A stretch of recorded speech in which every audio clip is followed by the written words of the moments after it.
அல்ல, உங்க பாவத்தை விட்டு நீங்க கர்த்தரிடத்துல மனம் திரும்பி நீங்க உண்மையும் உத்தமமாய் உங்களை பரிசுத்தப்படுத்தி இந்த வசனத்தை சொன்னாதான் இந்த வசனம் ஆவிக்குரிய யுத்தத்தை ஆரம்பிக்கும். நீங்க வாயில சொல்ல சொல்ல உங்களை சுத்தி இருக்கிற எல்லா மண்டலங்களையும் போராடுவார். கர்த்தர் தூதன் அனுப்பி அவனை சுட்டரிப்பார். நீங்க பரிசுத்தப்படுத்தணும், திரும்ப அந்த பாவத்துக்கு போக கூடாது. ரெண்டாவது, சாபத்தீடான காரியம் உங்க வீட்டுக்குள்ள இருக்கக்கூடாது. நீங்க அதுக்கு உங்க கையை உடன் பிணைக்க கூடாது. நீங்க இந்த பரிசுத்தம் பண்ணாம சாபத்தீடான காரியம் அப்படின்னா கர்த்தருக்கு பிரியமில்லாத காரியத்தை உங்க வீட்டுல இருந்து எடுக்காம நீங்க இந்த வசனத்தை சொன்னா ஒரு பிரயோஜனமும் கிடையாது. அதனால முதல் ரொம்ப கவனம், இந்த வசனத்துக்கு முன்னாடி உங்களை பரிசுத்தப்படுத்திக் கொள்ளணும். அதே போல யோசுவா 7:12 சொல்றது போல பாருங்க, ஆதலால் இஸ்ரவேல் புத்திரர் தங்கள் சத்துருக்களுக்கு முன்பாக, அப்படின்னா பிசாசுகளுக்கு முன்பாக பாருங்க, நிற்க கூடாமல் தங்கள் சத்துருக்களுக்கு முதுகை காட்டினார்கள். அவர்கள் சாபத்தீடானவர்கள். நீங்கள் சாபத்தீடானதை உங்கள் நடுவிலிருந்து நிக்கிரகம் பண்ணாவிட்டால் இனி உங்களோடு இரேன். நீங்க கர்த்தருடைய பிள்ளைகளா இருந்தா தான் கர்த்தர் உங்களுக்காக யுத்தம் பண்ணுவார்.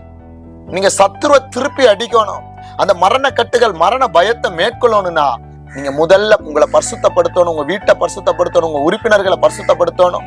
ரெண்டாவது, சாபத்தீடான எல்லா காரியத்தையும் சுத்திகரிச்சுட்டு விசுவாச வசனத்தை சொல்லணும்.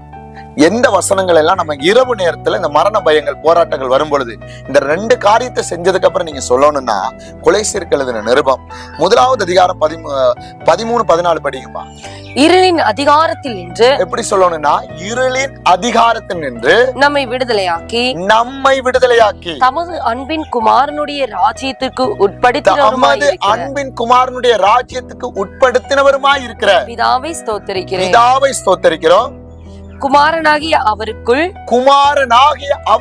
அவருடைய இரத்தத்தினாலே பாவ மன்னிப்பாகிய மீட்பு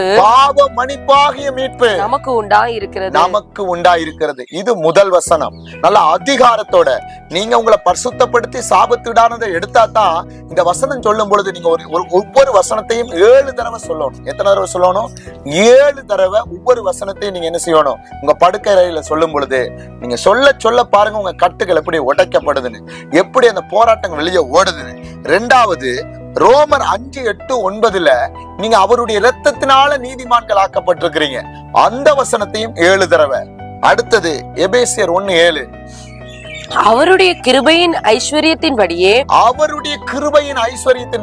இவருடைய இரத்தத்தினாலே பாவ மன்னிப்பாகிய மீட்பு இவருக்குள் நமக்கு உண்டாயிருக்கு. இயேசுவுக்குள் நமக்கு உண்டாயிருக்கு. இத ஒரு 7 டைம்.